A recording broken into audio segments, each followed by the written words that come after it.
থাপ্পড় দেয়া শেষ, আমি যে সাহসী সেটাও প্রমাণ করা শেষ। এখন তুই ফোট, যা। যাচ্ছি ভাইয়া, তার আগে আপনি যদি আপনার নামটা একটু আমাকে বলতেন। মাসুদ, সাহসী মাসুদ। আর এই মাসুদ এখন সাহসী। যাও ওইদিকে যাও। যাচ্ছি, কিন্তু দেখা হবে। না দেখা হলেও সমস্যা নেই, কাম তো শেষ। আমার এখনো শেষ হয়নি, দেখা হবে।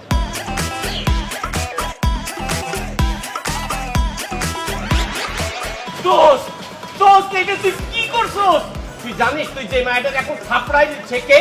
আমি কেমনে জানবো এটাকে? তুই জানোস কিনা এটা কো? আরে শোন, এই শহরের সবচেয়ে বড় রংবাজ সানগ্লাস বিল্লা ভাইয়ের বোন অন্তরা। এখন বিল্লা ভাই যদি জানে যে তুই তার বোনকে থাপড়াইছস, তাহলে তোরে কাইটা কাওয়া দিয়ে খাওয়াইবো। ভাই তুই তাড়াতাড়ি এই শহর ছেড়ে গ্রামে চলে যা, এক্ষুনি যা। ও আল্লাহ গো, আমি এটা কি করলাম? আমি বিল্লা ভাইয়ের বোনের গায়ে হাত তুলছি। আমি আর ঢাকা সিটিতে নেই, মামা ভাগ। জান, তোমার সাথে আমি কত জায়গায় বৈশা বাদাম খাইছি, প্রেম করছি, সিনেমা দেখছি, আর কত কিছু করছি।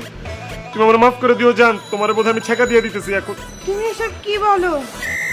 তুমি আমাকে কেন ছেঁকা দিতে যাবা? আমি কি কোনো ভুল করে ফেলেছি? আমার কি কোনো অন্যায় হয়ে গেছে? তুমি আমাকে বলো কি। জান, তুমি কিচ্ছু করো নাই, যা করার আমি করছি, আর সেই জন্যই আমি ঢাকা ছেড়ে চিরতরে চলে যেতেছি। আমি আর জীবনে ঢাকা শহরে আসবো না জান। কি বলো এসব তুমি? তোমার মাথা ঠিক আছে, তোমার শরীর ঠিক আছে তো? তুমি কেন এখন ঢাকা শহর ছেড়ে গ্রামে যাবে বলো? আরে বাবারে, এত সময় নাই, এত বিশদ বর্ণনা দেওয়ার এত সময় নাই। আমি যদি ঢাকায় থাকি, যে কোনো সময় মার্ডার হয়ে যাব। আমি একেবারে চিরতরে ঢাকা থেকে চলে যেতেছি, পালায় যাবো। তুমি আমার দোয়া করে দাও জন্য। তোর দোয়াটা কোনো কামে দিল না রে। আফসোস, তুই পলাইতেও পারলি না।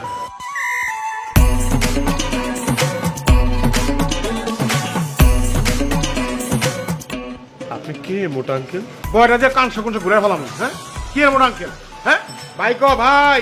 সরি সরি ভাইয়া, আমি ছোটবেলা থেকে মোটা মানুষ দেখলে অনেক ভয় পাইতাম, তো এই ভয় ঠেলে আপনাকে ভাইয়া ডেকে ফেলছি। আপনি কে ভাইয়া? আমি বিল্লা, এলাকায় আমারে সানগাছ বিল্লা কয়। আপনি কি কোনো কারণে আমার উপর বিলা?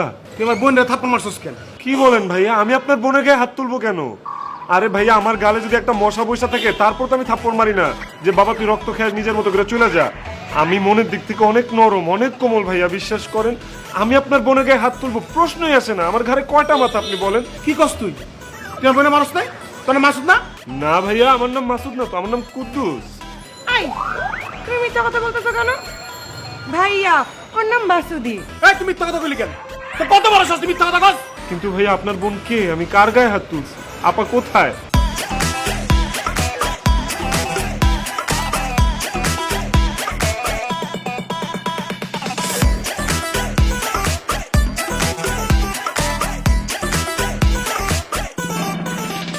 এই পোলা আমার গায়ে হাত দিয়েছে, তোমার বোনের গায়ে হাত দিয়েছে। কলিজা কত বড় রে? তোর তো পেট থেকে বুক পর্যন্ত কলিজা। হ্যাঁ, তোর এই যে পেটে কি করবো রে? ওই কি করবো কত? ও চশমা বিল্লার বোনের গায়ে হাত তুলছে, ওরা তো যেন তেন শাস্তি দেওয়া যাবে না। ওরা বাসায় নিয়ে চলো, তারপরে ভাইবা দেখি ওরে কি শাস্তি দেওয়া যাবে। বাসায় বাসায়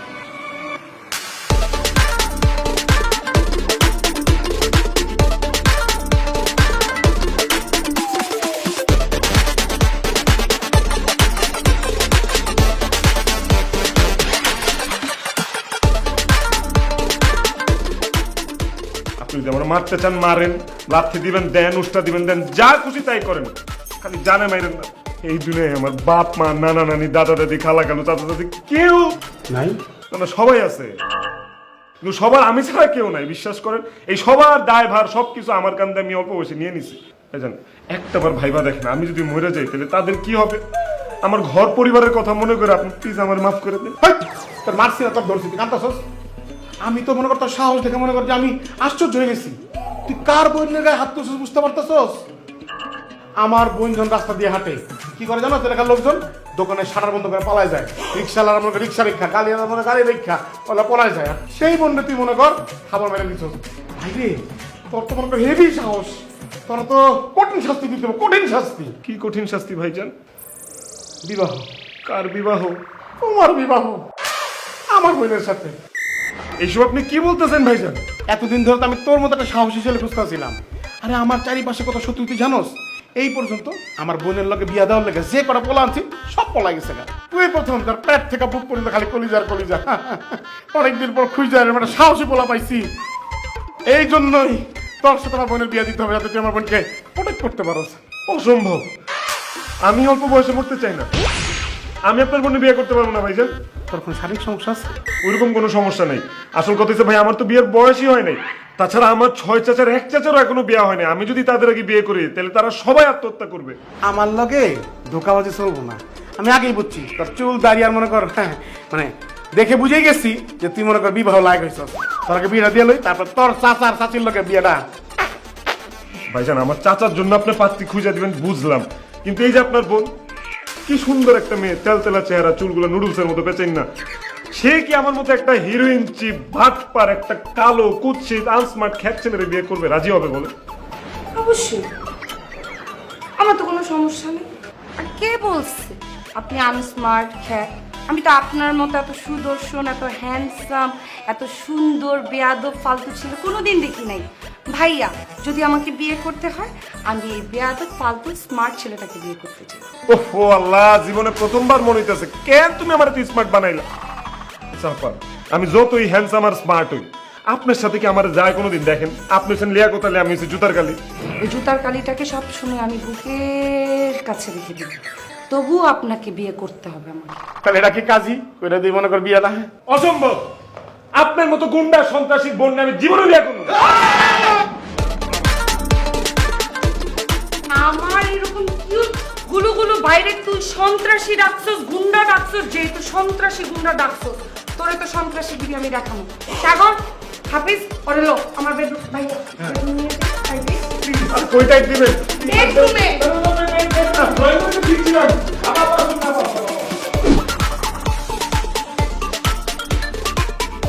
কি ব্যাপার, আপনি দরজা টরজা লাগাইতেছেন কিসের জন্য?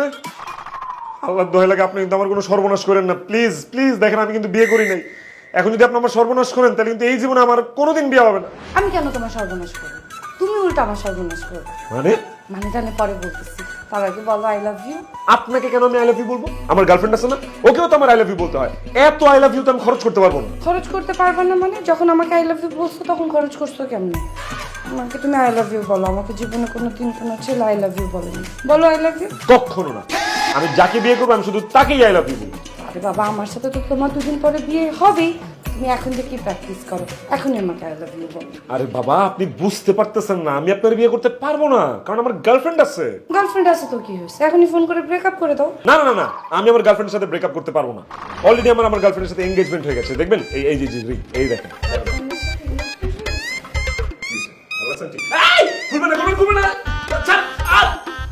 শেষ, আংটি ছুঁড়ে ফেলে দিচ্ছি, এঙ্গেজমেন্ট ভেঙে গেছে, রিলেশন শেষ। এখন থেকে তুমি আমার। দেখেন, আমি একটা বেকার, একটা ভাদাইমা ছেলে।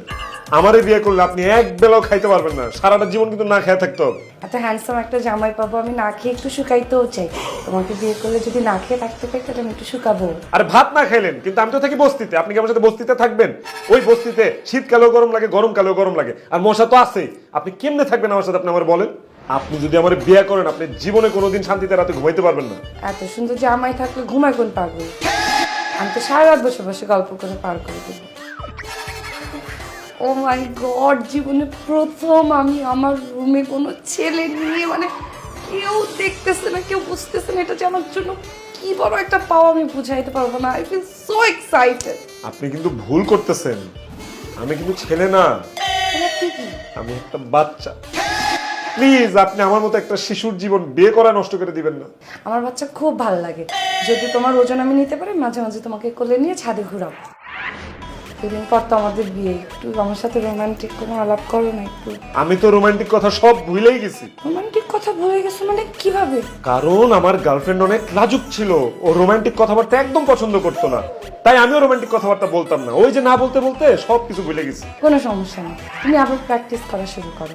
তা নয় না, আমি তো আসছি, আমি শিখাই দেবো। আরে বাবা, আপনি কেন বুঝতে পারতেছেন না যে আপনার আমি বিয়ে করতে পারবো না? কারণ জ্যোতিষী একবার আমার হাত দেখে বলছে, আমি যারে বিয়ে করব সে বেশি দিন বাঁচবে না। তার মানে কি দাঁড়ায়, আপনি যদি আমাকে বিয়ে করেন আপনি কিন্তু বেশি দিন বাঁচবেন না, বলে দিলাম। এত সুন্দর হাতের সাথে হাত ধরে আমি মরতেও রাজি।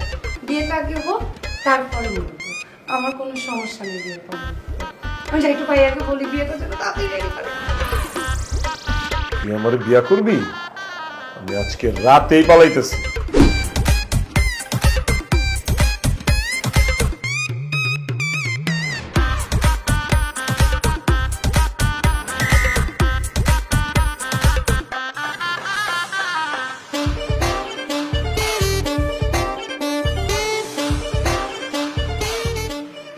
ভাইয়া আসসালামু আলাইকুম।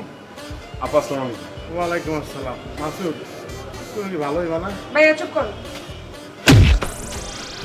আই দেখ, 2 দিন পর না তোমার সাথে আমার বিয়ে, নিজের হবু বউকে কেউ আপা ডাকে? আমি কি করবো বলেন? আপনারা দেখলে আমার কাছে মনে হয় আমি আমার বড় আপার সাথে দাঁড়ায় কথা বলতেছি। আপনার চোখ কান নাক মুখ গলা সবকিছু আমার বড় আপার মতো দেখতে। আই চুপ। আর একটা ফালতু কথা বললে একদম কিন্তু এই ঘর থেকে কল্লাটা আমি আলাদা করে দিব। এখন বলো কোথায় যাচ্ছিলা? কই না তো, আমি তো কোথাও যাইতেছিলাম না, আমি তো খুঁজতেছিলাম। কি করতেছিলা? ইয়ে ভাইজান, আমার না অনেকক্ষণ ধরে 1 নম্বর চাপ দিছে বুঝছেন। ল্যাট্রিন খুঁজে পাইতেছিলাম না তো, তাই ল্যাট্রিন খুঁজতে বেরিয়েছিলাম। কোন চিপায় আপনাদের ল্যাট্রিনটা? আমি এত টাকা খরচ কইরা শুয়ে শুয়ে যাতে গোসল করা যায়, বয়ে বয়ে যাতে ল্যাট্রিন করা যায়, এই সুব্যবস্থা করে দিছি। তুমি ওগুলোতে বাইরে কেন ল্যাট্রিন খুঁজতেছো? হ্যাঁ, হয়েছে কি ভাইজান, আমি তো ছোটবেলা থেকে গ্রামে বড় হয়েছি। গ্রামে তো 1 নম্বর সারার জন্য ল্যাট্রিন নিয়ে যেতাম। আর যখন ঢাকায় আসছি তখনও থাকতাম হচ্ছে করেলের বস্তিতে, ওইখানেও ল্যাট্রিন নিয়ে যাওয়া লাগতো। এইখানে এত বড় বড় বাথরুম দেখা আমার 1 নম্বর আর আসে নাই, আটকে গেছে। সেই জন্য ল্যাট্রিন খুঁজতেছি। কিন্তু আমার মাথায় একটা জিনিস ঘুরপাক খাইতেছে। তুমি কি ল্যাট্রিন খুঁজতেছিলা নাকি পলা যেতেছিলা? ছি ছি ছি ভাইজান, আমার ঘরে কয়টা মাথা যে আমি রাত্রেবেলা আপনার বাড়ি থেকে পালাবো? আমার পালাইতে হলে তো আমি দিনের বেলায় পালাইতে পারতাম। কিন্তু একটা ব্যাপার বুঝলাম না, আপনাদের বাসায় কি দারোয়ান নাই? হ্যাঁ, এই যে রাত্রেবেলা আপনারা দারোয়ানগিরি করতেছেন। মানুষ প্রেমে পড়লে কত কিছু হয়, কেউ রিক্সাওয়ালা হয়, কেউ পানের দোকানদার হয়। হইলাম না হয় আমি একটু দারুণ, কারণ আমি তো জানতাম যে তুমি পালানোর একটা চেষ্টা করবে। তাই ভাইয়াকে আগে থেকেই বলছি আজকে কিন্তু ঘুমানো যাবে না, মাল কিন্তু অনেক পাজি আছে, যাইতে পারে যে কোনো সময়। এই জন্য গেটের সামনে দাঁড়িয়ে দাঁড়াইছি। তুমি গেট দিয়ে বাইরে আর কল্লা টাকা এটা ফেলাই দিন। এখন সত্যি করে বলো তো শোনা, তুমি কি আসলে পালাচ্ছিলা? যাও, তুমি যদি পালাও, মানে তুমি যদি সত্যি কথা বলো, তাহলে আমি তোমাকে ছেড়ে দিই। সত্যি ছেড়ে দিবেন? সত্যি। আমি পালা যেতে নিয়েছিলাম, কিন্তু আপনারা যেখানে গভীর রাতে ধারণগিরি করবেন সেটা তো আর আমি জানি না। আর এতক্ষণ আপনাদের হাত থেকে বাঁচার জন্য আমি বানায় চানায় মিথ্যা কথা বললাম। আমিও তোমার সাথে মিথ্যা কথা বলে এই সত্যি কথাগুলো বের করছি। খবরদার এই চিন্তার মাথায় এনো না, যদি ভুলেও এই চিন্তার মাথা আনো তাহলে কিন্তু তোমার। তাহলে এত টুকরা করমু, লাশ কিন্তু খুঁজে পাবো না, ঠিক আছে? না না, এই যে কানে ধরছে, আমি আর জীবনও পালানোর চেষ্টা করব না। তবে আপনি আমার এটা ধোকা দিলেন। ধোকা থেকেই তো ভালোবাসা শুরু হয়। তো তুমি এখন কি করবা মাসুদ? এখন আমি সোজা ঘরে চলে যাব, যা নাকে তেল দিয়ে একটা সুন্দর ঘুম দিব। By, good night.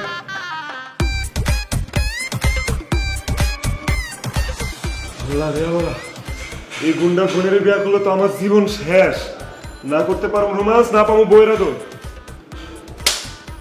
এই হাওয়া কুতেরা যেহেতু এদিকে খারাপ হয়েছে, আমি যাবো ছাদে। ছাদে যে আমি এক ছাদের থেকে আরেক ছাদে লাফ দিয়ে পড়ে মরে যাবো, মানে পালা যাবো।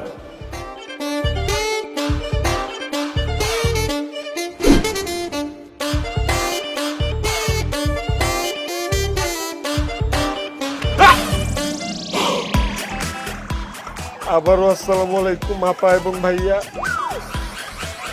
এই খুশি মারলে এইখানে এইখানে এইটা ব্যথা এখন। মাসুদ, এইবারও ভালো হইল না। আগেরটা থেকে জোর হয়েছিল। নিচে না আমি বললাম আপু না ডাকতে, আমি হবু বউ, তারপর আপু ডাকতেছে কেন? আমি আবারও ভয় ভুলে বলে ফেলছি। কিন্তু আপনাদের দুজনকে নিচে গেটের সামনে দেখলাম, আপনারা আবার ছাদে আসলেন। ও, আপনাদের কি আরেক জোড়া জমজ ভাই বোন আছে, তাই না? না না, এটা কেমন সম্ভব? ও, নিশিরাত, ফাঁকা ছাদ, আকাশে নাই চাঁদ, তার মানে আপনারা ভূত। ভূত ভূত ভূত! ভাই কে বাঁচো, বাঁচাও আমারে, আমার আওয়াজ করলে একদম কল্লাটা ফেলাই দেব। একদম পেটা গেলে ভালো। আমরা ভূত না, আমি অন্তরা।